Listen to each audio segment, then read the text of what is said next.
Harish, the best academy. Good evening everyone. Welcome to the Harish Academy. This is Pratap. Today we will discuss June 22nd, 2026 current affairs in detail. ఇవాళ మన first topic international రిలేషన్స్కి సంబంధించి ఒక important meeting. Bricks జాతీయ భద్రతా సలహాదారుల సమావేశానికి భారత్ ఆతిథ్యం. Bricks జాతీయ భద్రతా సలహాదారుల సమావేశానికి భారత్ ఆతిథ్యం. బ్రిక్స్ నేషనల్ సెక్యూరిటీ అడ్వైజర్స్ మీటింగ్కి ఇండియా హోస్ట్గా నిర్వహించబోతా ఉంది. ఇవాళ మీటింగ్ ప్రారంభమైంది. జూన్ 22 నుంచి జూన్ 23 వరకు 2 రోజుల పాటు ఈ మీటింగ్ న్యూఢిల్లీలో జరగబోతా ఉంది. ఇవాళ ప్రారంభమైందండి. మరి ఇక్కడ మనం ఫస్ట్ ఫోకస్ చేయాల్సింది బ్రిక్స్. మనం చాలాసార్లు డిస్కస్ చేసుకున్నాం. Brazil, Russia, India, China, South ఆఫ్రికాతో పాటు ఓవరాల్గా బ్రిక్స్ ఆర్గనైజేషన్లో 11 కంట్రీస్ ఉంటాయని చెప్పేసి ఈ సంవత్సరం 2026లో 18th బ్రిక్స్ సమ్మిట్, 18వ బ్రిక్స్ సదస్సు న్యూఢిల్లీలో జరగబోతా ఉందని చెప్పేసి తెలుసుకున్నాం. Last year 17th BRICS summit, 17వ బ్రిక్స్ సదస్సు 2025 జూలైలో బ్రెజిల్లోని రియో డి జనీరో అనే సిటీలో జరిగిందని చెప్పేసి కూడా డిస్కస్ చేసుకున్నాం. మరి జనవరి 1, 2026 నుంచి ఈ యొక్క బ్రిక్స్ చైర్మన్షిప్ ఇండియా బాధ్యతలు చేపట్టింది. బ్రిక్స్కి చైర్మన్గా బాధ్యతలు చేపట్టిందని చెప్పేసి మనం తెలుసుకున్నాం డీటెయిల్డ్గా. ఆ బ్రిక్స్కి సంబంధించి లోగో నమస్తే ఆకారంలో ఉంటుందని చెప్పేసి కూడా మనం క్లియర్గా తెలుసుకున్నాం. మరి ఇక్కడ ఎగ్జామ్ పాయింట్ ఆఫ్ వ్యూలో మనం చాలాసార్లు చెప్పుకున్నట్టు ఎప్పుడైనా కానీ ఒక ఇంపార్టెంట్ సమ్మిట్ అనేది జనరల్గా 2 లెవెల్స్లో జరుగుతుంది. ప్రధాన అధినేతల సమ్మిట్ అంటే దేశ అధినేతల సమ్మిట్, దానితో పాటు అనుబంధ సమావేశాలు, ఉదాహరణకు రక్షణ మంత్రుల సదస్సు, డిఫెన్స్ మినిస్టర్స్ మీటింగ్ అని చెప్పేసి, అగ్రికల్చరల్ మినిస్టర్స్ మీటింగ్, వ్యవసాయ మంత్రుల సమావేశం అని చెప్పేసి, డిజాస్టర్ రిస్క్ రిడక్షన్ మీటింగ్ అని చెప్పేసి, అంటే విపత్తు నిర్వహణ సమావేశాలు అని చెప్పేసి, ఇలాంటి సమావేశాలు జనరల్గా జరుగుతూ ఉంటాయి. సో ఇక్కడ గుర్తుపెట్టుకోండి, ఎప్పుడైనా కానీ 2026 బ్రిక్స్ సమ్మిట్ అనేది ఇండియాలో జరగబోతూ ఉంది. కాబట్టి ఇక ఈ ఇయర్లో, ఈ 2026లో బ్రిక్స్కి సంబంధించిన ఏ అనుబంధ సమావేశాలైనా, అంటే దానికి సంబంధించిన రిలేటెడ్ మీటింగ్స్ ఏవైనా కూడా ఇండియాలోనే జరుగుతాయి. బట్ ఏంటంటే జనరల్గా డిఫరెంట్ ప్లేసెస్లో జరుగుతాయి. ఇప్పుడు ఉదాహరణకు మనం డిస్కస్ చేసుకున్నాం ఇటీవల బ్రిక్స్ విపత్తు నిర్వహణ వర్కింగ్ గ్రూప్ సమావేశము ఒడిశాలోని పూరిలో జరిగిందని చెప్పేసి. BRICS disaster risk reduction working group meeting ఎక్కడ జరిగింది? ఒడిశాలోని పూరిలో. ఇక ఆ తర్వాత బ్రిక్స్ అగ్రికల్చరల్ మినిస్టర్స్ మీటింగ్, వ్యవసాయ మంత్రుల సమావేశము మధ్యప్రదేశ్లోని ఇండోర్లో జరిగింది. అక్కడ ఇండోర్ డిక్లరేషన్ని కూడా తీసుకొని వచ్చారని చెప్పేసి తెలుసుకున్నాం. సో అలాగా. సో ఇప్పుడు బ్రిక్స్ నేషనల్ సెక్యూరిటీ అడ్వైజర్స్, జాతీయ భద్రతా సలహాదారుల సమావేశము న్యూఢిల్లీలో ఇవాళ ప్రారంభమైందన్న విషయం గుర్తుపెట్టుకోండి. రేపు ముగుస్తుందండి. రేపు ముగిసిన తర్వాత ఏమైనా ఇంపార్టెంట్ అవుట్కమ్స్, ముఖ్యమైన నిర్ణయాలు ఏవైనా తీసుకుంటే రేపు మనం అప్డేట్ చేసుకుందాం. సో మరి దీనికి ఎవరు చైర్మన్గా వ్యవహరిస్తూ ఉన్నారు? దీనికి అధ్యక్షత అంటే నేషనల్ సెక్యూరిటీ అడ్వైజర్, జాతీయ భద్రతా సలహాదారు అజిత్ దోవల్ గారు ఈ యొక్క మీటింగ్కి అధ్యక్షత వహిస్తూ ఉన్నారు. మరి ఈ మీటింగ్లో బ్రిక్స్ కంట్రీస్కు సంబంధించిన, ఈ బ్రిక్స్ దేశాలకు సంబంధించిన ఈ యొక్క భద్రతా సలహాదారులు అటెండ్ అయ్యారు, సెక్యూరిటీ చీఫ్స్ అటెండ్ అయ్యారు, పాల్గొన్నారు. మరి ఇక్కడ మనం ఇంకొకసారి తెలుసుకోవాల్సింది, బ్రిక్స్లో ఓవరాల్గా 11 కంట్రీస్ ఉంటాయన్న విషయం గుర్తుపెట్టుకోండి. Brazil, Russia, India, China, South ఆఫ్రికాతో పాటు Egypt, Ethiopia, Iran, United Arab Emirates UAE, Saudi Arabia, Indonesia, right, 11 countries. మరి ఇక్కడ మనం ఒక్కసారి తెలుసుకోవాల్సింది ఏంటంటే, ఈ బ్రిక్స్కి సంబంధించి గతంలో మనం ఎప్పుడైనా బ్రిక్స్ సమ్మిట్ని నిర్వహించామా, మనము పాస్ట్లో బ్రిక్స్ మీటింగ్ని ఎప్పుడైనా కండక్ట్ చేశామా, అది మనం ఒకసారి తెలుసుకోవాలి. 2012, 2016, 2021లో బ్రిక్స్ మీటింగ్ని ఇండియా నిర్వహించింది. సో ఇప్పటి వరకు ఇండియా బ్రిక్స్ సమ్మిట్, బ్రిక్స్ శిఖరాగ్ర సదస్సుని ఎన్నిసార్లు నిర్వహించిందంటే 3 టైమ్స్. ఇప్పుడు 2026లో 4th టైము నిర్వహించబోతా ఉంది, కండక్ట్ చేయబోతా ఉంది. ఇట్లా కూడా అడగొచ్చు ఎగ్జామ్లో. ఒక స్టేట్మెంట్ ఇచ్చేసి గతంలో ఇండియాలో బ్రిక్స్ సమ్మిట్ 5 సార్లు జరిగింది అంటాడు, అది రాంగ్ అవుతుంది. అట్లా చెప్పలేము, అలా కూడా అడగొచ్చు. ఆ పాయింట్ కూడా ఫోకస్ చేసుకోండి అట్లా. మరి ఇక వీళ్ళు ఏం ఫోకస్ చేయబోతున్నారు ఈ యొక్క మీటింగ్లో అంటే, సాంప్రదాయేతర భద్రతా సవాళ్లపైన చర్చించబోతా ఉన్నారు. నాన్ ట్రెడిషనల్ సెక్యూరిటీ ఛాలెంజెస్, మన ఇండియన్ సెక్యూరిటీకి సంబంధించిన ఇష్యూస్ని డిస్కస్ చేయబోతూ ఉన్నారు. సో ఇది అండి ఫస్ట్ టాపిక్. ఇక అలానే మరొక బ్రిక్స్ అనుబంధ సమావేశం కూడా ఇటీవల ముగిసింది. జూన్ 19 నుంచి జూన్ 20 వరకు, జూన్ 19 నుంచి జూన్ 20 వరకు మొదటి బ్రిక్స్ ఎంఎస్ఎంఈ సదస్సు జరిగింది. మొదటి BRICS MSME first BRICS MSME forum. MSME అంటే మైక్రో స్మాల్ మీడియం ఎంటర్ప్రైజెస్, సూక్ష్మ చిన్న మధ్య తరహా పరిశ్రమల సమావేశం జరిగింది. ఎక్కడ జరిగింది అంటే ఆగ్రా ఉత్తరప్రదేశ్. ఆగ్రా ఉత్తరప్రదేశ్, ఇది కూడా యాడ్ చేసుకోండి. జూన్ 19 నుంచి జూన్ 20 వరకు. జనరల్గా డైరెక్ట్గా అడుగుతాడండి ఇది. సో మరి ఇక బ్రిక్స్ గురించి మనం చాలాసార్లు డిస్కస్ చేసుకున్నాం. బ్రిక్ 2009లో ఏర్పాటైంది, 2010లో సౌత్ ఆఫ్రికా జాయిన్ అయ్యింది అని చెప్పేసి. ఫస్ట్ బ్రిక్ సమ్మిట్ ఎక్కడ జరిగింది? 2009లో రష్యాలోని ఎకటీన్బర్గ్లో అని చెప్పేసి. Right. Next one most important topic, Amarnath యాత్రకు ఆపరేషన్ శివ. అమర్నాథ్ యాత్రకు operation Shiva. Indian army Amarnath యాత్రను పకడ్బందీగా నిర్వహించడానికి ఆపరేషన్ శివ 2026ని లాంచ్ చేసింది. మనం ఇది లాస్ట్ ఇయర్ కూడా డిస్కస్ చేసుకున్నామండి. అమర్నాథ్ యాత్ర, ఫస్ట్ అమర్నాథ్ అంటేనే గుర్తు రావాల్సిండేది లార్డ్ శివ, పరమేశ్వరునికి సంబంధించిన ఒక యాత్ర. భక్తులు ఎవ్రీ ఇయర్ అమర్నాథ్ యాత్రకు వెళ్తారు. మరి ఇక్కడ ఫస్ట్ మనం ఎప్పుడైనా జాగ్రఫీ పాయింట్ ఆఫ్ వ్యూలో ఇక్కడ మోస్ట్ ఇంపార్టెంట్ థింగ్స్ ఉన్నాయండి మీకు. అమర్నాథ్ ఎక్కడ ఉంది అంటే జమ్మూ అండ్ కాశ్మీర్. జమ్మూ అండ్ కాశ్మీర్లోని అనంతనాగ్ డిస్టిక్, అనంతనాగ్ జిల్లాలో ఉంది అన్న విషయం గుర్తుపెట్టుకోండి. జమ్మూ అండ్ కాశ్మీర్. మరి ఇప్పుడు అనంతనాగ్ జిల్లా అంటేనే గుర్తు రావాల్సింది పెహల్గాం. ఏప్రిల్ 22, 2025లో పెహల్గాం ఉగ్రదాడి జరిగింది. పెహల్గాం టెర్రర్ అటాక్ ఎక్కడ ఉంది? పెహల్గాము, అనంతనాగ్ డిస్టిక్ అన్న విషయం గుర్తుపెట్టుకోండి. మరి ఇప్పుడు ఏంటి ఆపరేషన్ శివ? మరి జనరల్గా జమ్మూ కాశ్మీర్లో అనంతనాగ్ డిస్టిక్లో టెర్రరిస్టుల ప్రాబ్లం ఎక్కువగా ఉంటుంది, ఉగ్రవాదుల సమస్య. మరి అలాంటప్పుడు అమర్నాథ్ యాత్రకు వచ్చే భక్తులను కూడా వాళ్ళు టార్గెట్ చేసే అవకాశం ఉంది. సో కంట్రోల్ చేయడం కోసం సెక్యూరిటీని పటిష్టం చేస్తూ ఉన్నారు. సెక్యూరిటీ ఆపరేషన్ అన్న విషయం గుర్తుపెట్టుకోండి.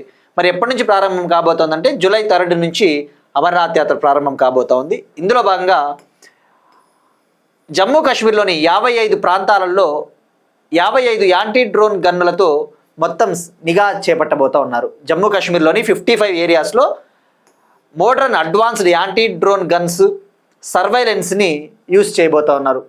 సో ఎప్పటికప్పుడు నిఘా అన్నమాట. సో సింపుల్, అంతకుమించి తెలుసుకోవడానికి కూడా ఏమీ లేదు. మరి దేశంలోనే మొదటిసారిగా ఇంత పెద్ద సంఖ్యలో ఇలాంటి వ్యవస్థను ఉపయోగించడం ఇదే మొదటిసారి. For the first time in the country on such massive scale Indian army is deploying such kind of anti drone guns. Operation Shiva. మరి ఇక్కడ ఎగ్జామ్ పాయింట్ ఆఫ్ వ్యూలో జాగ్రఫీ, ఎవరైతే జాగ్రఫీ చదువుతూ ఉంటారో వాళ్ళకి 2 టర్మ్స్ పైన ఐడియా ఉండాలి. ఇక్కడ మీరు చూస్తే అమర్నాథ్ యాత్ర అనేది ఇక్కడ లార్డ్ శివ కదా, ఐస్ లింగము, ఐస్తో న్యాచురల్గా మంచుతో సహజ సిద్ధంగా ఏర్పడే శివలింగము, న్యాచురల్లీ ఫార్మ్డ్ ఐస్ శివలింగ అని చెప్పవచ్చు లార్డ్ శివ టెంపుల్.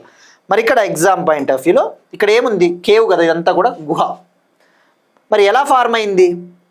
ఈ మంచు కింద నుంచి ఫార్మ్ అయింది. మీరు న్యాచురల్గా మీరు చూస్తే ఇది ఎందుకు చెప్తున్నానంటే మీకు అర్థమవుతుందండి. జనరల్గా ఆ గుహలలో ఆ నీటి బిందువులు, మంచు నీటి బిందువులు డ్రాప్ బై డ్రాప్ కింద పడినప్పుడు న్యాచురల్గా భూమి నుంచి ఆ గుహ ఉంటుంది కదా, ఆ కింద భాగం నుంచి ఐస్ శివలింగం ఫార్మ్ అవుతుంది. మరి ఇటువంటి దాన్ని ఏమంటారండి జాగ్రఫీలో? ఇక్కడ జాగ్రఫీలో 2 టర్మ్స్ ఉంటాయండి, స్టాలగ్మైట్, స్టాలక్టైట్ అని చెప్పేసి. స్టాలక్టైట్ అని చెప్పేసి. స్టాలగ్మైట్, స్టాలక్టైట్. కొద్దిగా బోర్డు స్లోగా ఉందండి ఈరోజు, కొద్దిగా ఏదో టెక్నికల్ ఇష్యూ ఉంది, బోర్డు సమస్య. ఒక గుహ ఉంది అనుకోండి, ఒక గుహలో జనరల్గా ఇట్లా వాటర్ డ్రాప్లెట్స్ అనేవి కిందకి పడి ఏమవుతుందంటే సహజ సిద్ధంగా ఇలాంటి స్ట్రక్చర్స్ ఫార్మ్ అవుతాయి. ఐస్ శివలింగం ఇట్లా ఫార్మ్ అవుతుంది. నీటి బిందువులు పైనుంచి కిందకి పడి ఇట్లా ఫార్మ్ అవుతాయి. ఇది స్టాలగ్మైట్. స్టాలక్టైట్ అంటే ఒక కేవ్ ఉంది అనుకుందాం, గుహ.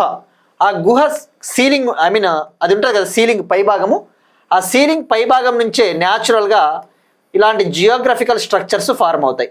సహజ సిద్ధంగా ఈ యొక్క గుహ పైభాగం నుంచే ఇలా స్ట్రక్చర్స్ ఫార్మ్ అవుతాయి. దాన్ని స్టాలక్టైట్ అంటారు. ఇది జాగ్రఫీలో మీరు చదువుతారండి.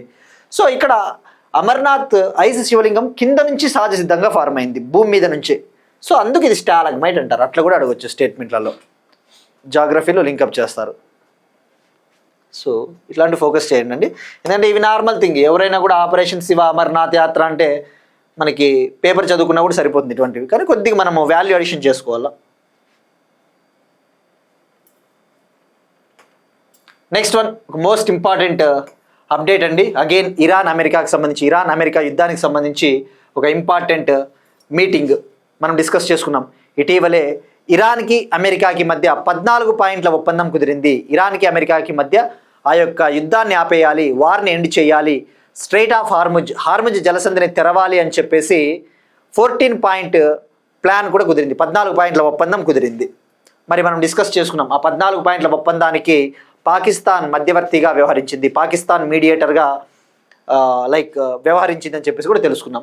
మరి దానికి సంబంధించిన అఫీషియల్ డిస్కషన్స్, అధికారిక చర్చలు స్విట్జర్లాండ్లో ముగిశాయి. తొలి విడత చర్చలు స్విట్జర్లాండ్లో ముగిశాయి.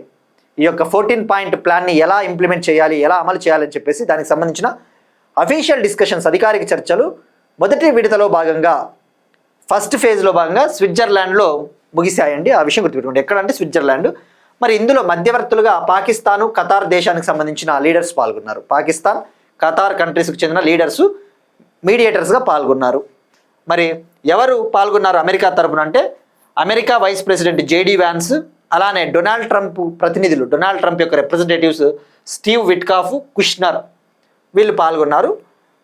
ఇరాన్కి సంబంధించిన ప్రతినిధులు కూడా పాల్గొన్నారు. మరి ఇక్కడ ఎగ్జామ్ పాయింట్ ఆఫ్ వ్యూలో లేక్ ల్యూసర్న్ సమ్మిట్ అనే పేరిట ఈ సమావేశాన్ని పిలుస్తూ ఉన్నారు. లేక్ ల్యూసర్న్ సమ్మిట్ అంటే దేనికి సంబంధించినదంటే ఇరాన్ అమెరికా మధ్య యుద్ధాన్ని ఎలా ఆపాలి అని చెప్పేసి దానికి సంబంధించిన అధికారిక చర్చలు స్విట్జర్లాండ్లోని లూసర్న్ అనే సరస్సు సమీపంలో జరిగాయి. స్విట్జర్లాండ్లోని ల్యూసర్న్ అనే ఒక లేక్, ఆ లూసర్న్ అనే సరస్సు సమీపంలో ఉన్న బర్గెన్ స్టాక్ రిసార్ట్లో ఆ యొక్క మీటింగ్స్ జరిగాయి. అందుకే లేక్ లుసార్న్ సమ్మిట్ అంటారు. రేపొద్దున అడగొచ్చు, ఇటీవల మనం లేక్ లుసార్న్ సమ్మిట్ 2026ని చూసాము, ఇది ఏ దేశాల మధ్య జరిగిన మీటింగు అట్లా కూడా అడగొచ్చు. సో ఇన్నోవేటివ్గా అడగడానికి స్కోప్ ఉంటుంది. అలాంటి కీ టర్మ్స్ ఉంటాయి చూసారా. ఇప్పుడు ఇరాన్ అమెరికా 14 పాయింట్ల ఒప్పందం అందరికీ తెలుసు, కానీ ఆ చర్చలు జరిగిన ప్రాంతానికి కూడా కొన్నిసార్లు ప్రాముఖ్యత ఉంటుంది. సో అట్లా అడగొచ్చండి. మనం ఇవంతా చదువుతాం కానీ ఇలాంటి బేసిక్ థింగ్స్ మనం జనరల్గా ఏముంది, ఈ మీటింగ్ స్విట్జర్లాండ్లో జరిగింది కదా సో అనుకుంటాం, కానీ స్విట్జర్లాండ్లో కొన్ని ముఖ్యమైన ప్రదేశాల వద్ద జరిగినప్పుడు కూడా మనం గుర్తుంచుకోవాలి. మరి ఏమని నిర్ణయాలు తీసుకున్నారు అంటే సేమ్ థింగ్స్. లెబనాన్ కంట్రీలో ఇజ్రాయెల్ అటాక్ చేస్తూ ఉంది. లెబనాన్లోని హెజ్బొల్లా టెర్రరిస్టుల పైన ఇజ్రాయెల్ అటాక్ చేస్తూ ఉంది. హెజ్బొల్లా తీవ్రవాదుల్ని ఎవరు సపోర్ట్ చేస్తూ ఉన్నారు? ఇరాన్. అట్లా సో హెజ్బొల్లాను నిలువరించకపోతే ఇరాన్ పైన మళ్ళీ భీకర దాడులు చేస్తామని చెప్పేసి డొనాల్డ్ ట్రంప్ హెచ్చరించాడు. సో మనం ఆల్రెడీ స్ట్రైట్ ఆఫ్ హార్ముజ్ జలసంధి గురించి కూడా డీటెయిల్గా తెలుసుకున్నాం ఇవన్నీ కూడా, రైట్. పర్షియన్ గల్ఫ్ని గల్ఫ్ ఆఫ్ ఒమన్ని కలిపే ఒక జలసంధి అని చెప్పేసి. సో ఇవన్నీ కూడా ఎవరైతే కంటిన్యూస్గా కరెంట్ అఫైర్స్ క్లాసెస్ వింటూ ఉంటారో వాళ్ళకి కంటిన్యూటీ అర్థమవుతుందండి.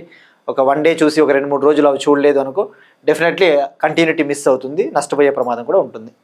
నెక్స్ట్ వన్, యోగాంధ్ర 2026కు వరల్డ్ బుక్ ఆఫ్ రికార్డ్స్లో చోటు. ఆంధ్రప్రదేశ్ కరెంట్ అఫైర్స్ అండి. యోగాంధ్ర 2026కు వరల్డ్ బుక్ ఆఫ్ రికార్డ్స్లో చోటు.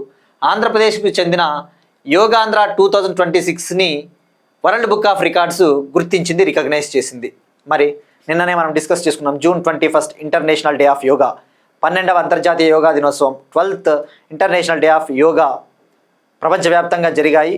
ఇండియాలో అఫీషియల్గా అధికారికంగా వెస్ట్ బెంగాల్లోని కోల్కతాలో జరిగాయని చెప్పేసి ప్రైమ్ మినిస్టర్ నరేంద్ర మోడీ గారు పాల్గొన్నారు. సో గుర్తుపెట్టుకోండి, 12వ అంతర్జాతీయ యోగా దినోత్సవం 2026కి హోస్ట్ సిటీ, ఆతిథ్య నగరంగా ఇండియాలో ఏ సిటీ నిలిచింది అంటే కోల్కతా. అట్లా. సో మరి ఇప్పుడు ఆంధ్రప్రదేశ్ ప్రభుత్వం కూడా యోగాని అద్భుతంగా నిర్వహించాలి అని చెప్పేసి యోగాంధ్ర 2026ని నిర్వహించింది. యోగాంధ్ర 2026లో ఆంధ్రప్రదేశ్ వైడ్ మొత్తం ఓవరాల్గా సుమారుగా 1.05 crore పీపుల్ పార్టిసిపేట్ చేశారు. 1.05 కోట్ల మంది ప్రజలు పాల్గొని యోగాలు నిర్వహించారు, యోగా విన్యాసాలు చేశారు. మరి ఆంధ్రప్రదేశ్ వ్యాప్తంగా 1.32 lakh వెన్యూస్, 1.32 లక్షల వేదికల్లో డిఫరెంట్ ప్లేసెస్లో 1.05 crore పీపుల్ పార్టిసిపేట్ చేశారు. అందుకు వరల్డ్ బుక్ ఆఫ్ రికార్డ్స్. అంతే, ఇది ఒక సామూహిక యోగా, మొత్తం కమ్యూనిటీ పార్టిసిపేషన్ చేసిన యోగా అన్న విషయం గుర్తుపెట్టుకుంటే సరిపోతుంది. మరి దీనికి సంబంధించి ఆంధ్రప్రదేశ్ చీఫ్ మినిస్టర్ చంద్రబాబు నాయుడు గారికి లండన్కు చెందిన world book of records certificate కూడా అందించింది. So world book of records ఎక్కడ అంటే ఏ కంట్రీకి చెందినదంటే లండన్, యునైటెడ్ కింగ్డమ్ కంట్రీ. మనం నిన్ననే డిస్కస్ చేసుకున్నాం. 12th international day of yoga theme వచ్చేసి yoga for healthy ageing. Yoga for healthy ageing అనేది థీమ్. నెక్స్ట్ వన్ ఎకానమీకి సంబంధించి ఒక ఇంపార్టెంట్ టాపిక్ అండి. బీమా రంగం కోసం ఆర్టిఫిషియల్ ఇంటెలిజెన్స్ వర్కింగ్ గ్రూప్ని ఏర్పాటు చేసిన ఇర్డాయ్. బీమా రంగం కోసం ఆర్టిఫిషియల్ ఇంటెలిజెన్స్ వర్కింగ్ గ్రూప్ని ఏర్పాటు చేసిన ఇర్డాయ్. ఇర్డాయ్ అంటే ఇక్కడ insurance regulatory and development authority of India. Insurance regulatory and development authority of India. ఇండియాలో ఇన్సూరెన్స్ సెక్టార్ని నియంత్రించేది, అభివృద్ధి చేసే బాధ్యత ఇర్డాయ్. ఇండియాలో ఇన్సూరెన్స్ సెక్టార్ని రెగ్యులేటివ్ డెవలప్మెంట్ చేసే బాధ్యత ఇర్డాయ్ది. మరి ఇప్పుడు ఇర్డాయ్ ఇన్సూరెన్స్ సెక్టార్లో ఆర్టిఫిషియల్ ఇంటెలిజెన్స్ను ఉపయోగించుకొని ఇన్సూరెన్స్ సెక్టార్ని బలోపేతం చేయాలి. ఇన్సూరెన్స్ సెక్టార్లో నూతనాత్మకత ఆవిష్కరణలు తీసుకురావాలి. ఎఫిషియన్సీ, పారదర్శకతను, సామర్థ్యాన్ని పెంపొందించాలని చెప్పేసి ఒక వర్కింగ్ గ్రూప్ని ఏర్పాటు చేసింది, ఒక ప్యానెల్ని ఏర్పాటు చేసింది. దీని ముఖ్య ఉద్దేశం ఏంటి? ఇన్సూరెన్స్ సెక్టార్లో ఏఐని, అటువంటి టెక్నాలజీస్ని ఉపయోగించి ఎఫిషియన్సీని, ట్రాన్స్పరెన్సీని, అలానే మొత్తం డెవలప్ చేయాలి ఇన్సూరెన్స్ సెక్టార్ అని చెప్పేసి ఏర్పాటు చేయడం జరిగింది. మరి ఇక్కడ ఈ వర్కింగ్ గ్రూప్ వచ్చేసి ఎంతమంది ఉంటారంటే ఇందులో 7 మెంబర్ వర్కింగ్ గ్రూప్. ఇందులో 7 మెంబర్స్ ఉంటారు. మరి ఈ వర్కింగ్ గ్రూప్కి ఎవరు చైర్మన్గా ఉంటారు అంటే IIIT హైదరాబాద్కు చెందిన professor Sandeep K Shukla. IIIT international institute of information technology. IIIT not IIT, అది గుర్తుపెట్టుకోండి. అది కూడా కన్ఫ్యూజ్ అవుతారండి కొన్నిసార్లు. IIIT హైదరాబాద్ అట్లా కూడా ఆప్షన్స్లో ఇవ్వచ్చు. IIIT ప్లేస్లో IIT హైదరాబాద్ అంటాడు. సందీప్ శుక్లా గారి పేరేమిస్తాడు, దీనికి చైర్మన్గా సందీప్ శుక్లా గారు అంటాడు. కానీ అక్కడ IIIT ప్లేస్లో IIT అంటాడు, ట్విస్ట్ చేస్తాడు, మార్క్ పోతుంది మనకి. అట్లా కొద్దిగా అలర్ట్గా ఉండండి.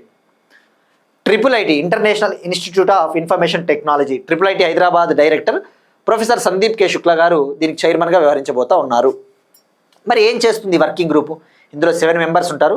ఇది వచ్చేసి ఇన్సూరెన్స్ సెక్టార్లో ఆర్టిఫిషియల్ ఇంటెలిజెన్స్ వల్ల ఏమైనా ఛాలెంజెస్, సవాళ్ళు ఉన్నాయా, అలానే ఏమైనా అవకాశాలు ఉన్నాయా, ఇవన్నీ కూడా స్టడీ చేస్తారు. మరి దీనికి మెంబర్ కన్వీనర్గా ఈ వర్కింగ్ గ్రూప్కి మెంబర్ కన్వీనర్గా దీపక్ గైక్వాడ్ గారు ఉన్నారు. మనకు అవసరం లేదండి, జస్ట్ దీపక్ గైక్వాడ్ గారు మెంబర్ కన్వీనర్ అన్న విషయం గుర్తుపెట్టుకోండి. ఈయన ఇర్డాయ్కు చెందిన చీఫ్ ఇన్ఫర్మేషన్ సెక్యూరిటీ ఆఫీసరు. ఇక ఇతర మెంబర్స్ వచ్చేసి నిపుణులు ఉన్నారు, technical experts. Certain, reserve bank information టెక్నాలజీకి సంబంధించిన ఎక్స్పర్ట్సు, SBI లైఫ్ ఇన్సూరెన్స్కి సంబంధించిన ఎక్స్పర్ట్సు, ICICI జనరల్ ఇన్సూరెన్స్కి సంబంధించిన ఎక్స్పర్ట్స్, ఇన్సూరెన్స్ నిపుణులు ఉన్నారు. మరి ఈ యొక్క గ్రూప్కి 3 months టైం ఇచ్చింది, రిపోర్ట్ని 3 నెలల్లో సబ్మిట్ చేయాలి అని చెప్పేసి. మరి ఇక్కడ ఇర్డాయ్ ఏ మంత్రిత్వ శాఖ కింద ఉంటుందండి? మినిస్ట్రీ ఆఫ్ ఫైనాన్స్, ఆర్థిక మంత్రిత్వ శాఖ. ఎప్పుడు ఏర్పాటైంది? 1999లో ఏర్పాటైంది. ఇర్డాయ్ యాక్ట్ 1999, ఇర్డాయ్ చట్టము 1999. ఇది ఒక స్టాచ్యుటరీ బాడీ అన్న విషయం గుర్తుపెట్టుకోండి. అంటే చట్టబద్ధమైన సంస్థ, చట్టం ద్వారా, పార్లమెంటు చట్టం ద్వారా ఏర్పాటైన సంస్థ. దీని హెడ్ క్వార్టర్స్ ఎక్కడ అంటే హైదరాబాద్, తెలంగాణ. ఇలాంటివి చాలా ఇంపార్టెంట్ అండి. కొన్ని మనం టార్గెట్ కూడా పెట్టుకున్నాం కదా, 2047 కల్లా అందరికీ ఇన్సూరెన్స్ అందించాలి అని చెప్పేసి. ఇన్సూరెన్స్ ఫర్ ఆల్ టార్గెట్ ఎప్పుడు? ఇన్సూరెన్స్ ఫర్ ఆల్ బై 2047 అనే టార్గెట్. ఏ విధంగా అయితే వికసిత భారత్ లక్ష్యం 2047, insurance for all 2047. Next one ఎన్విరాన్మెంట్కి సంబంధించి ఒక ఇంపార్టెంట్ టాపిక్ అండి.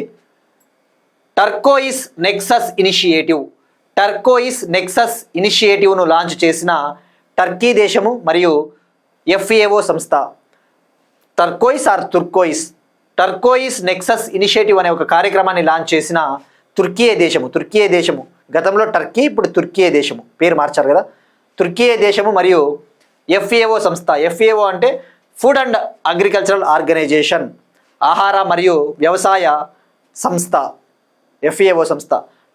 తుర్కీ government FAO organisation turquoise nexus initiative అనే ఒక ప్రోగ్రామ్ని లాంచ్ చేశాయండి. మరి ఏంటిది ఇది? మనకి తుర్కీ అంటేనే గుర్తు రావాల్సినది ఈ సంవత్సరం 2026 చివరిలో కాప్ సదస్సు జరగబోతా ఉంది. 31వ కాప్ సదస్సు. కాప్ అంటే ఏంటి? Conference of parties. కాప్ అంటే COP అంటే కాన్ఫరెన్స్ ఆఫ్ పార్టీస్ అంటే ఏంటి? వివిధ దేశాల సమావేశాన్నే కాన్ఫరెన్స్ ఆఫ్ పార్టీస్ అంటారు. మరి ఆ కాప్ ఏ సమావేశము? UNFCCకి జరుగుతుంది every year. United nations framework convention on climate change, United nations framework convention on climate change, ఈ యొక్క వాతావరణ మార్పుల్ని, క్లైమేట్ చేంజ్ని ఎలా ఎదుర్కోవాలి అని చెప్పేసి ఎవ్రీ ఇయర్ దేశాలు కాప్ సమావేశాల పేరిట, కాప్ మీటింగ్స్ పేరిట ఒక కంట్రీలో మీట్ అవుతారు. మరి కాప్ 30 సమ్మిట్ 2025 కాప్ 30వ సదస్సు బ్రెజిల్లో జరిగింది. ఇప్పుడు కాప్ 31వ సదస్సు తుర్కియేలో 2026లో జరగబోతా ఉంది. తుర్కియే 2026, రైట్. మరి ఏంటి, ఎందుకు లాంచ్ చేశారు? FAO లాంచ్ చేసింది అంటే దీని అర్థము ఇది సుస్థిరమైన ఆహార వ్యవస్థల్ని కోసము, సుస్థిరమైన ఆహార వ్యవస్థల్ని అభివృద్ధి చేయడం కోసం. మనం ఇప్పుడు చూస్తూ ఉన్నాం క్లైమేట్ చేంజ్ వల్ల పంటలు సరిగా పండటం లేదు, కరువులు వస్తూ ఉన్నాయి, కరువు కాటకాలు, మొత్తం దుర్భిక్షము. మరి సుస్థిరమైన ఆహార భద్రత ఉండాలి, ఫుడ్ సెక్యూరిటీ ఉండాలి. ఆ యొక్క మనం ఏదైతే దేశాలు ప్రణాళికలు తయారు చేస్తాయో ఆ ప్రణాళికలలో మీరు ఈ యొక్క ఆహార భద్రతను దృష్టిలో ఉంచుకొని ఆహార భద్రతను మెరుగుపరచడానికి కావాల్సిన చర్యలు ఎలా తీసుకోవాలో ఆ ప్రణాళికలలో మీరు పొందుపరచండి అని చెప్పేసి దానికోసం ఈ యొక్క కార్యక్రమాన్ని లాంచ్ చేశారు. దీని ముఖ్య ఉద్దేశం ఏంటి? National climate plans, different countries prepare చేసే నేషనల్ క్లైమేట్ ప్లాన్స్లలో ఫుడ్ సెక్యూరిటీ, సస్టైనబుల్ ఫుడ్ సెక్యూరిటీకి సంబంధించి మీరు వాటిని కన్సిడర్ చేయండి, వాటిని కూడా ఇన్కార్పొరేట్ చేసుకోండి, ఇంటిగ్రేట్ చేసుకోండి క్లైమేట్ చేంజ్ ప్లాన్స్లో అని చెప్పేసి దాని ముఖ్య ఉద్దేశం. దీన్ని FAOకు చెందిన ఫాస్ట్ పార్ట్నర్షిప్ కింద లాంచ్ చేయడం జరిగింది. FAOకు చెందిన ఫాస్ట్ భాగస్వామ్యం, ఫాస్ట్ పార్ట్నర్షిప్ అనే కార్యక్రమంలో భాగంగా లాంచ్ చేశారు. మరి ఫాస్ట్ పార్ట్నర్షిప్ అంటే food and agricultural for FAST partnership అంటే food and agriculture for sustainable transformation partnership. మరి ఫాస్ట్ పార్ట్నర్షిప్ అనేది ఎప్పుడు ఏర్పాటైందంటే 2022లో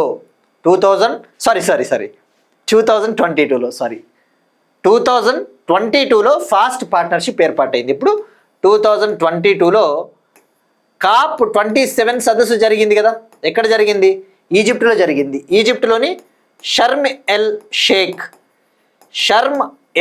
షేక్ అనే ఒక సిటీలో.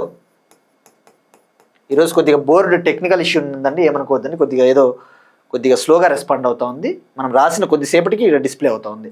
2022లో కాప్ 27 సమ్మిట్ ఈజిప్ట్ దేశంలోని షర్మ్ ఎల్ షేక్ అనే ప్రదేశంలో జరిగింది. అక్కడ ఈ ఫాస్ట్ పార్ట్నర్షిప్ని లాంచ్ చేశారు ఆహార భద్రత కోసం. అట్లా ఇవన్నీ కూడా మీకు ఎన్విరాన్మెంట్లో వెళ్ళిపోతాయండి. ప్రతి point, each and every point మనం చెప్పేటప్పుడు బిట్స్ అండ్ పీసెస్ లాగా ఉంటాయి, కానీ that will come in to the picture during the exam time, right. మరి FAO విషయానికి వస్తే FAO ఎప్పుడు ఏర్పాటైంది? 1945లో ఏర్పాటైంది. హెడ్ క్వార్టర్స్ ఎక్కడ? Rome, Italy. ఇందులో ఎన్ని మెంబర్ కంట్రీస్ ఉంటాయి? ఓవరాల్గా 195 మెంబర్స్ ఉంటాయి. 195 అంటే అందులో 194 దేశాలు, 194 కంట్రీస్. దేశాలు వచ్చేసి 194, ఒకటి ఆర్గనైజేషన్ యూరోపియన్ యూనియన్ కూడా ఉంటుంది. సో గుర్తుపెట్టుకోండి, ఓవరాల్గా 195 మెంబర్స్ అంటారు. కానీ అందులో దేశాలు ఎన్ని అంటే 194 దేశాలు, ఒక యూరోపియన్ యూనియన్ అనే ఆర్గనైజేషన్. మరి ఇండియా కూడా మెంబర్ అన్న విషయం గుర్తుపెట్టుకోండి. నెక్స్ట్ వన్, ప్రపంచంలోనే అత్యంత వృద్ధ భూచర జీవి 194 ఏళ్ల తాబేలు జోనాథన్. ప్రపంచంలోనే అత్యంత వృద్ధ భూచర జీవి 194 ఏళ్ల తాబేలు Jonathan. World's oldest living land animal Jonathan అనే టార్టాయిస్. అంటే ప్రపంచంలో చాలా ఏళ్ల నుంచి జీవిస్తూ ఉన్న ఒక భూచర జీవి, అంటే ల్యాండ్ మీద నివసించే ఒక యానిమల్. ప్రపంచంలో అత్యంత వృద్ధ భూచర జీవి, భూమిపైన సంచరించే జీవి అది ఏంటిది అంటే జొనాథన్ అనే ఒక తాబేలు, జొనాథన్ అనే టార్టాయిస్. ఇది గిన్నిస్ వరల్డ్ రికార్డ్స్లోకి ఎక్కింది. దీని ఏజ్ 194, 194 ఏళ్ళ నుంచి ఉంది ఇది. మరి జొనాథన్ అనేది సీషెల్స్ దేశానికి చెందిన ఒక తాబేలు. సీషెల్స్ కంట్రీకి చెందిన ఒక జైంట్ టార్టాయిస్. సీషెల్స్ కంట్రీలోని సెయింట్ హెలినా అనే ప్రాంతంలో ఇది ఉంటుంది, సెయింట్ హెలినా. సో సింపుల్ అండి, ఇలాంటివి జనరల్గా స్టాటిక్ పాయింట్ ఆఫ్ వ్యూలో వెళ్ళిపోతాయి అంతే, డైరెక్ట్గా అంతే.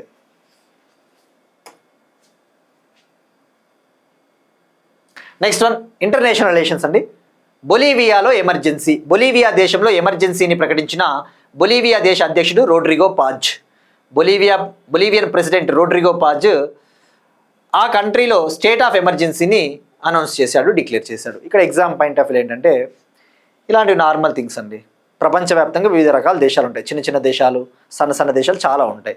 ప్రతి దేశంలోని ఏదో ఒక దేశంలో రాజకీయ అనిశ్చితి, ఆర్థిక అనిశ్చితులు అవి తలెత్తుతూనే ఉంటాయి. ప్రజలు ఆందోళనలు చేస్తూ ఉంటారు ఆ దేశ అధ్యక్షులకు వ్యతిరేకంగా. డిఫరెంట్ కంట్రీస్లో పొలిటికల్ ఇన్స్టెబిలిటీ వస్తూ ఉంటుంది, ఎకనామిక్ ఇన్స్టెబిలిటీ, ఇన్ఫ్లేషన్ పెరిగిపోతూ ఉంటుంది, ధరల పెరుగుదల విపరీతంగా. అప్పుడు ఏం చేస్తారు? ప్రజలు రోడ్లపైకి వస్తారు. People will come on to the streets and they will start protesting, right? ఆ దేశ ప్రెసిడెంట్స్కి వ్యతిరేకంగా, ప్రైమ్ మినిస్టర్స్కి వ్యతిరేకంగా, ప్రభుత్వాలకు వ్యతిరేకంగా. మనం ప్రతిదీ కూడా ఎగ్జామ్ పాయింట్ ఆఫ్ వ్యూలో ఈ దేశంలో ఎమర్జెన్సీ విధించారు అంటే బొలీవియా ఎందుకు విధించారో కొన్ని తెలుసుకోవాలి. జనరల్గా మనం ఏంటంటే ఇందాక చెప్పినట్టు ప్రపంచవ్యాప్తంగా వివిధ దేశాలు జరుగుతూ ఉంటాయి కాబట్టి ఒకసారి తెలుసుకోవాలి. బట్ కోర్ పాయింట్ ఆఫ్ వ్యూలో ఒకటి తెలుసుకోవచ్చు ఇక్కడ. యాక్చువల్లీ బొలీవియాలో ఏమైందంటే బొలీవియన్ ప్రెసిడెంట్ రోడ్రిగో పాజ్ ఆయన ప్రభుత్వానికి వ్యతిరేకంగా, ముఖ్యంగా ఆయన రిజైన్ చేయాలి, రాజీనామా చేయాలని చెప్పేసి గత కొంతకాలంగా అక్కడి పీపుల్ ఆందోళనలు చేస్తూ ఉన్నారు. రీజన్ ఏంటంటే ఆయన ఏమన్నాడు, నేను అధికారంలోకి వచ్చిన తర్వాత ఆర్థిక వ్యవస్థను గాడిన పెడతాను, ఆ యొక్క బొలీవియా కంట్రీలో ఆర్థిక వ్యవస్థ అనేది చాలా చిన్నాభిన్నమైంది, నేను వచ్చిన తర్వాత దాన్ని గాడిన పెడతాను, నేను చూసుకుంటాను అని చెప్పినాడు. ఏమైంది? వచ్చినాడు, ఇంధనం పైన సబ్సిడీని ఎత్తేసినాడు. ఇవి ఫ్యూయల్ సబ్సిడీస్ ఇస్తారు కదా, మరి ఇంధనం పైన సబ్సిడీ ఎత్తేస్తే ఎవరు నష్టపోతారు? ప్రజలు నష్టపోతారు. పొదుపు చర్యలు చేపట్టినాడు. పొదుపు చర్యలు ఏమంటారు? Austerity measures. కష్టపడతా ఉన్నాడు, ప్రజలకు నచ్చలేదు. ఫ్రీబీస్, సబ్సిడీలు లేవు కదా, ఎట్లా కొనుక్కుంటారు? ఆయిల్ అవన్నీ, ఇంధనం కొనుక్కోలేరు. వ్యతిరేకంగా పోయినారు. నువ్వు రిజైన్ చేయాలని చెప్పినారు. లేదు నేను రిజైన్ చేయను అని చెప్పేసి ఎమర్జెన్సీ ప్రకటించినాడు. ఎమర్జెన్సీ డిక్లేర్ చేయడానికి మెయిన్ రీజన్ ఏంటంటే ఇప్పుడు ఎమర్జెన్సీ డిక్లేర్ చేయడం ద్వారా మొత్తము ప్రజల్ని అరెస్ట్ చేస్తారు ఎవరైతే ఆందోళన చేస్తూ ఉన్నారో. తద్వారా అక్కడ బేసిక్ నీడ్స్, అత్యవసర సర్వీసెస్ అందుతాయి ప్రజలకి. అంతే కదా, రోడ్లపైకి వచ్చినప్పుడు ఏమవుతుంది? అత్యవసర సేవలు నిలిచిపోతాయి, బంద్లు అంటారు, ఇవన్నీ ఉంటాయి. అంతే, ఇంతమించి ఆడ ఏమీ లేదు. ప్రపంచవ్యాప్తంగా ఇలాంటివి జరుగుతూ ఉంటాయి కాబట్టి మనము ఒకసారి తెలుసుకోవాలా ఏం జరుగుతూ ఉంది ఆ కంట్రీ ప్రెసిడెంట్ అనేసి. సో ఎందుకు ఎమర్జెన్సీ విధించారు అంటే ఇంధన పొదుపు చర్యలు చేపట్టడంతో ప్రజల ఆందోళనకు దిగారు, దాన్ని కంట్రోల్ చేయడం కోసం ఎమర్జెన్సీ. మరి బొలీవియా క్యాపిటల్ వచ్చేసి లా పాజ్. మరి బొలీవియా ఏ కాంటినెంట్? సౌత్ అమెరికన్ కాంటినెంట్, దక్షిణ అమెరికా ఖండంలో ఉంటుంది. మరి ఎన్ని రోజుల పాటు ఈ ఎమర్జెన్సీ అమల్లో ఉంటుందంటే 90 days పాటు ఎమర్జెన్సీ ఇంప్లిమెంటేషన్లో ఉంటుంది, అమల్లో ఉంటుంది. 90 days అనే విషయం గుర్తుపెట్టుకోండి. మీరు ఇక్కడ చూస్తే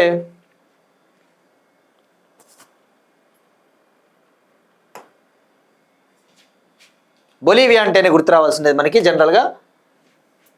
ఇక్కడ చూస్తే ఏమున్నాయి? 3 కంట్రీలు ఉన్నాయి కదండి, Argentina, Bolivia, Chile.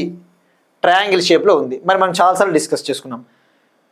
Lithium triangle countries, lithium అత్యధికంగా లభించే 3 దేశాలు, ఆ దేశాలని లిథియం ట్రయాంగిల్ కంట్రీస్ అంటారు. 3 దేశాలు అవేవి? ఏబీసీ కంట్రీస్ అని చెప్పేసి మనం చాలాసార్లు డిస్కస్ చేసుకున్నాం. ఏబీసీ అంటే Argentina, Bolivia, Chile. Argentina, Bolivia, Chile. మరి సౌత్ అమెరికా అంటేనే గుర్తు రావాల్సింది జాగ్రఫీలో ఏం కొండలండి? యాండీస్ పర్వతాలు, యాండీస్ మౌంటైన్స్. అట్లా లింక్ చేసుకుంటే సరిపోతుంది. నెక్స్ట్ వన్, ఐఐటి కాన్పూర్లో జాతీయ సైనిక డ్రోన్ సాంకేతిక కేంద్రం. ఐఐటి కాన్పూర్లో జాతీయ సైనిక డ్రోన్ సాంకేతిక కేంద్రం. మినిస్ట్రీ ఆఫ్ డిఫెన్స్, రక్షణ మంత్రిత్వ శాఖ ఉత్తరప్రదేశ్లోని ఐఐటి కాన్పూర్లో నేషనల్ మిలిటరీ డ్రోన్ టెక్నాలజీ హబ్ని ఏర్పాటు చేయడం కోసం అనుమతి ఇచ్చింది. ఐఐటి కాన్పూర్, ఉత్తరప్రదేశ్లోని ఐఐటి కాన్పూర్లో నేషనల్ మిలిటరీ డ్రోన్ టెక్నాలజీ హబ్ను సెటప్ చేయడం కోసం మినిస్ట్రీ ఆఫ్ డిఫెన్స్ అప్రూవల్ ఇచ్చింది, ఆమోదం తెలిపింది. మరి దీన్ని ఎన్ని కోట్లతో ఏర్పాటు చేయబోతున్నారంటే 500 crore, 500 కోట్ల హబ్బు. మరి సింపుల్ పేరులోనే ఉంది, డ్రోన్ టెక్నాలజీని డెవలప్ చేయడం కోసము అక్కడ టెస్టింగ్ ఫెసిలిటీలు అవన్నీ కూడా ఏర్పాటు చేస్తారు. గ్రౌండ్ స్టేషన్స్, కౌంటర్ డ్రోన్ సిస్టమ్స్ని అభివృద్ధి చేస్తారనమాట. సో సింపుల్ అండి, ఇటువంటివి డ్రోన్స్ రంగంలో మనం దూసుకుని పోతా ఉన్నామని చెప్పేసి అర్థమవుతుంది. మరి ఈ యొక్క national military drone technology hub ఏం సర్వీసెస్ అందిస్తుందంటే ఆ డ్రోన్స్ డిజైన్ చేయడము, డ్రోన్స్ని టెస్ట్ చేయడము, కౌంటర్ డ్రోన్ సిస్టమ్స్ని అభివృద్ధి చేయడము. మరి దీన్ని ఎవరు అమలు చేస్తారు అంటే ఉత్తరప్రదేశ్ ఎక్స్ప్రెస్ వేస్ industrial development authority. Uttar Pradesh express వేస్ ఇండస్ట్రియల్ డెవలప్మెంట్ అథారిటీ దీన్ని అమలు చేస్తుంది. మరి ఇక్కడ మెయిన్గా గుర్తురావాల్సింది ఉత్తరప్రదేశ్ అంటేనే గుర్తురావాల్సింది డిఫెన్స్ ఇండస్ట్రియల్ కారిడార్. ఇండియాలో 2 రాష్ట్రాల్లో 2 డిఫెన్స్ ఇండస్ట్రియల్ కారిడార్స్ ఉన్నాయి. డిఫెన్స్ ఇండస్ట్రియల్ కారిడార్స్ 2 ఉన్నాయి ఇండియాలో. ఒకటి ఉత్తరప్రదేశ్లో ఉంది, ఒకటి తమిళనాడులో ఉందన్న విషయం గుర్తుపెట్టుకోండి.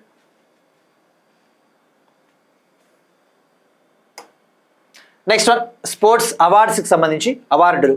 Indian athletics awards 2026. Indian athletics awards 2026. Athletics federation of India 2025 సంవత్సరానికి సంబంధించి తొలిసారిగా ఇండియన్ అథ్లెటిక్స్ అవార్డ్స్ని ప్రకటించింది. Athletics federation of India for the first time అథ్లెటిక్స్లో బెస్ట్ పర్ఫార్మెన్సెస్, అత్యుత్తమ సేవలు అందించిన వాళ్ళకి ఫస్ట్ టైం అథ్లెటిక్స్ అవార్డ్స్ని అనౌన్స్ చేసింది జాతీయ స్థాయిలో. మరి ఏ ఇయర్కి సంబంధించి అంటే 2025 సంవత్సరానికి సంబంధించి. పేరు వచ్చేసి 2026 అని చెప్పారు. Indian athletics awards 2026. మరి ఇక్కడ మనం ఫోకస్ చేయాల్సింది గుర్తుపెట్టుకోండి, ఇది ఫస్ట్ ఎడిషన్, మొదటి ఎడిషను. తొలిసారిగా అనౌన్స్ చేశారు, న్యూఢిల్లీలో ప్రకటించారు. మరి ఎవరెవరికి ఏమొచ్చాయో తెలుసుకుందాం. Best athlete of the year male, ఉత్తమ పురుష అథ్లెట్ 2025 సంవత్సరానికి సంబంధించి Indian javelin thrower Neeraj Chopra. Best athlete of the year male category Neeraj Chopra, Indian javelin thrower.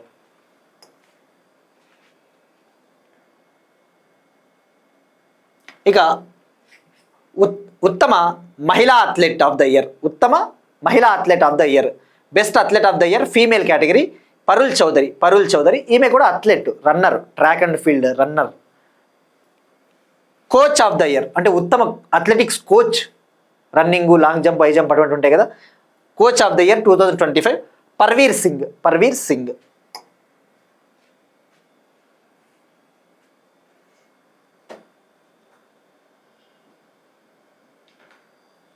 ఇక బెస్ట్ ఆర్గనైజేషన్ సపోర్టింగ్ అథ్లెటిక్స్కు మద్దతు ఇస్తా ఉన్న ఉత్తమ ఆర్గనైజేషన్ రిలయన్స్ ఫౌండేషన్. ఇక emerging athlete of the year ఉత్తమ emerging athlete of the year పురుషుల కేటగిరీ. పురుషులలో ఎమర్జింగ్ అథ్లెట్ అంటే బాగా రాణిస్తూ ఉన్నవాడు, మంచి అవకాశాలు ఉన్నవాడు అని అర్థము. Emerging athlete of the year male category. పురుషులలో emerging athlete of the year ఎవరికి వచ్చిందంటే షానవాజ్ ఖాన్. ఈయన కూడా athlete, long jump. Next one మహిళా emerging athlete of the year female category Pooja. ఇక బెస్ట్ స్టేట్ సపోర్టింగ్ అథ్లెటిక్స్ను బాగా సపోర్ట్ చేస్తా ఉన్న ఉత్తమ రాష్ట్రం ఒడిషా గవర్నమెంట్. ఇక lifetime achievement athletics awards ఉంటాయి, జీవిత సాఫల్య పురస్కారాలు. Lifetime achievement athletics award PT ఉషాకు వచ్చింది, మాజీ ఇండియన్ రన్నర్ పిటి ఉషా, ఈమెకు వచ్చింది మహిళ. అలానే ఇంకొకరికి వచ్చింది అంజు బాబీ జార్జ్ అనే మరొక మహిళకు lifetime achievement athletics award వచ్చింది. అలానే బహదూర్ సింగ్ చౌహాన్ ఈయనకి lifetime achievement athletics award వచ్చింది.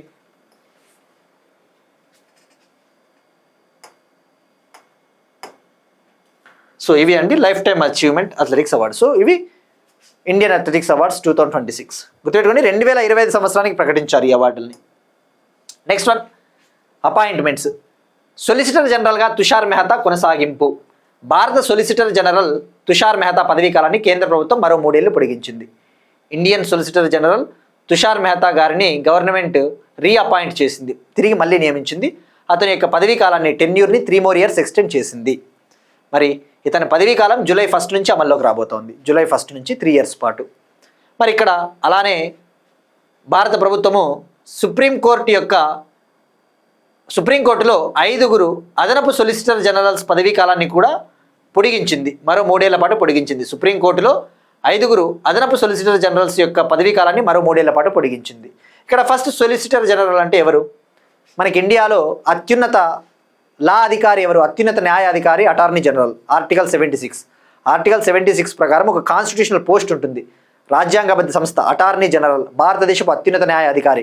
గవర్నమెంట్ ఆఫ్ ఇండియాకి లీగల్ మ్యాటర్స్లో, న్యాయ సంబంధిత విషయాల్లో సలహాలు ఇచ్చే అత్యున్నత న్యాయాధికారి అటార్నీ జనరల్.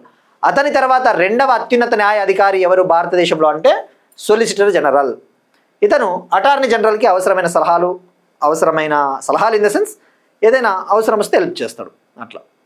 సో గుర్తుపెట్టుకోండి, highest law officer in the country attorney general. Article 76 అది రాజ్యాంగబద్ధ సంస్థ, కాన్స్టిట్యూషనల్ పోస్ట్. కానీ సొలిసిటర్ జనరల్ అనేది ఇది ఒక స్టాచ్యుటరీ పోస్ట్, చట్టం ద్వారా ఏర్పాటైందన్న విషయం గుర్తుపెట్టుకోండి. మరి వీళ్ళకి పదవీ కాలం ఎంత ఉంటుందంటే సొలిసిటర్ జనరల్కి 3 years ఉంటుంది, అంతే 3 years. మీరు ఇక్కడ చూస్తే ఇందాక చెప్పిందంతా కూడా సొలిసిటర్ జనరల్ యొక్క పదవిని లా officers conditions of service act 1968 కింద ఏర్పాటు చేశారు. లా ఆఫీసర్స్ కండిషన్స్ ఆఫ్ సర్వీస్ చట్టం 1968 కింద ఏర్పాటు చేశారు సొలిసిటర్ జనరల్ని. మరి ఎవరు సొలిసిటర్ జనరల్ని అపాయింట్ చేస్తారంటే ప్రెసిడెంట్ అపాయింట్ చేస్తారు. ఎవరి రికమెండేషన్స్ మేరకు అంటే appointments committee of the cabinet, prime minister నేతృత్వంలో జరిగే కేంద్ర నియామకాల కమిటీ రికమెండేషన్స్ మేరకు ప్రెసిడెంట్ అపాయింట్ చేస్తారన్న విషయం గుర్తుపెట్టుకోండి. మరి పదవీకాలం, సొలిసిటర్ జనరల్కి పదవీకాలం 3 ఏళ్ళు ఉంటుంది. ఏ రూల్స్ కింద అంటే లా officers conditions of service rules 1987 కింద, లా officers conditions of service rules 1987 కింద 3 ఏళ్ళు పదవీకాలము. మరి సొలిసిటర్ జనరల్ని రీఅపాయింట్ చేయొచ్చా, తిరిగి నియమించవచ్చా అంటే yes, he is eligible for reappointment. అతను అటార్నీ జనరల్కి లీగల్ మ్యాటర్స్లో అవసరమైన సహాయం చేస్తూ ఉంటాడు. ఆ విషయం గుర్తుపెట్టుకోండి. ఇక అదనపు సొలిసిటర్ జనరల్ అంటే ఇంకొంతమంది ఉంటారు, న్యాయ సంబంధిత విషయాల్లో అవసరమైన సలహాలు అందించడానికి అడిషనల్ సొలిసిటర్ జనరల్స్ కూడా ఉంటారు. ఇవన్నీ కూడా మీరు పాలిటీలో చదువుతారు. నెక్స్ట్ వన్, స్పోర్ట్స్కి సంబంధించి నేషన్స్ కప్ హాకీ విజేత భారత్. నేషన్స్ కప్ హాకీ విజేత Bharat. Nations cup hockey tournament న్యూజిలాండ్లో జరిగిందండి, న్యూజిలాండ్ కంట్రీలో.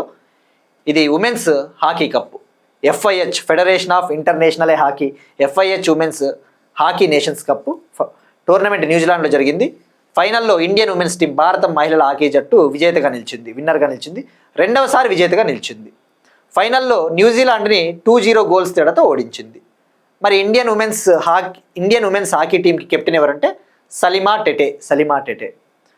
మరి ఇండియన్ ఉమెన్స్ హాకీ టీంకి ఇది 2వ నేషన్స్ కప్ టైటిల్ అన్న విషయం గుర్తుపెట్టుకోండి. గతంలో 2022లో మనం తొలిసారిగా గెలిచాము.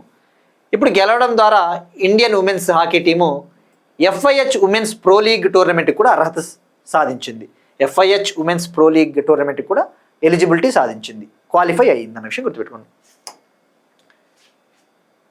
ఇక next one, important days news, వార్తల్లో ముఖ్యమైన దినోత్సవాలు.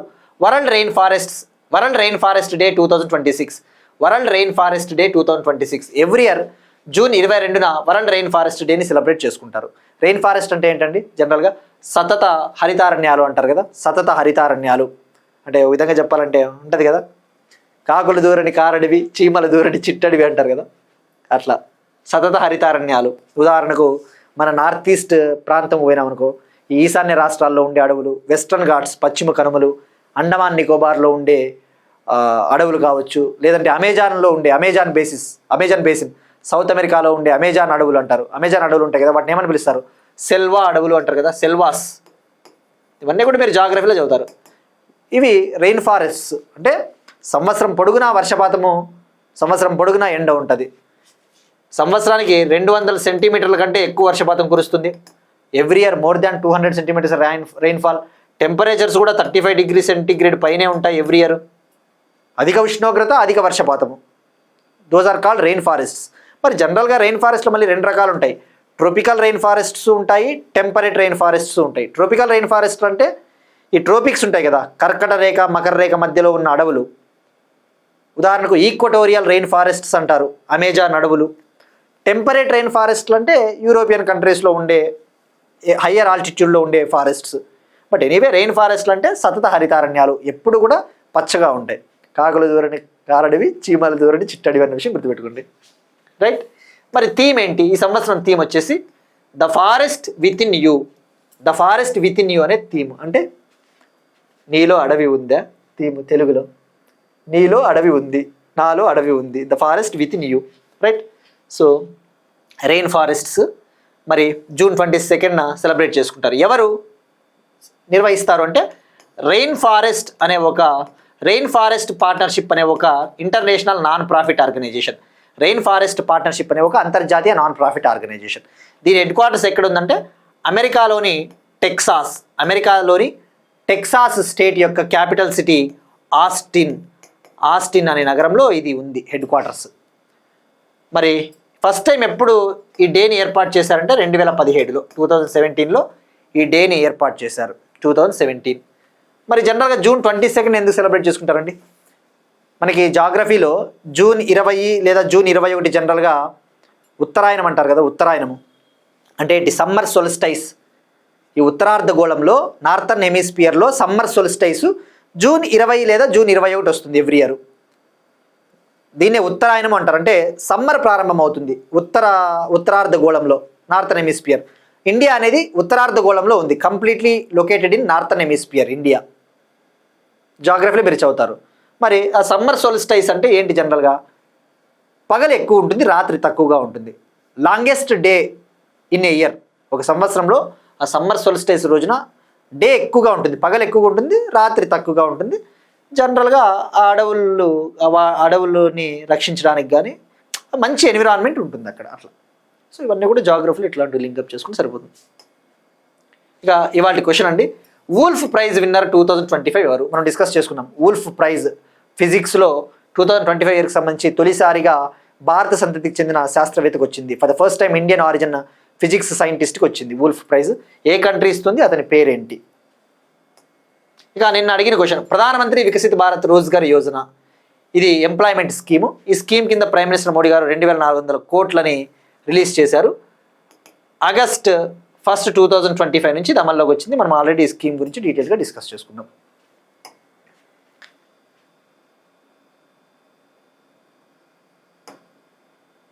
ఇవాళ బోర్డు స్ట్రక్ అయిందండి, రివ్యూ చెప్పడం కొద్దిగా కుదరదు, డిలే అవుతుంది. So we will wind up the session.